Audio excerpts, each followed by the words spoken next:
പശ്ചിമേഷ്യൻ പ്രതിസന്ധി തുടരുന്നതിനിടെ ജനങ്ങൾ സ്വയം നിയന്ത്രണം ഏർപ്പെടുത്തണമെന്ന പ്രധാനമന്ത്രിയുടെ ആഹ്വാനത്തിന് പിന്നാലെ തുടർച്ചയായ രണ്ടാം ദിവസവും ഓഹരി വിപണിയിൽ ഇടിവ്. വ്യാപാരം ആരംഭിച്ചതിന് പിന്നാലെ സെൻസെക്സ് 840 പോയിന്റ് ഇടിഞ്ഞപ്പോൾ നിഫ്റ്റി ഇടിഞ്ഞത് 225 പോയിന്റാണ്.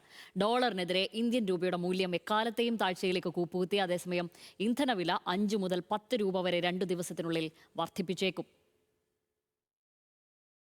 സ്വർണം വാങ്ങൽ, ഇന്ധന ഉപയോഗം, വിദേശയാത്ര തുടങ്ങിയവയിൽ നിയന്ത്രണം വേണമെന്നായിരുന്നു പ്രധാനമന്ത്രി നരേന്ദ്രമോദിയുടെ ആഹ്വാനം. ഇതിനു പിന്നാലെ കനത്ത തിരിച്ചടിയാണ് ഓഹരി വിപണിയിൽ. BSEയിൽ ലിസ്റ്റ് ചെയ്ത സ്ഥാപനങ്ങളുടെ വിപണി മൂല്യത്തിൽ 6 ലക്ഷം കോടി രൂപയാണ് ഇന്നലെ അപ്രത്യക്ഷമായത്. ഇന്നും സ്ഥിതി വ്യത്യസ്തമല്ല. വ്യാപാരം ആരംഭിച്ചതിന് പിന്നാലെ സെൻസെക്സ് 700 പോയിന്റ് ഇടിഞ്ഞു.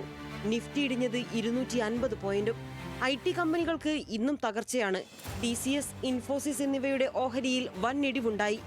ഡോളറിനെതിരെ രൂപയുടെ മൂല്യം എക്കാലത്തെയും താഴ്ചയിലേക്ക് കൂപ്പുകുത്തി. 95.52 രൂപയിലാണ് വ്യാപാരം പുരോഗമിക്കുന്നത്. ഇറാനുമായുള്ള സമാധാന ചർച്ചകളിലെ പ്രതീക്ഷകൾ മങ്ങിയതോടെ ക്രൂഡ് ഓയിൽ വില കുതിച്ചുയരുകയാണ്.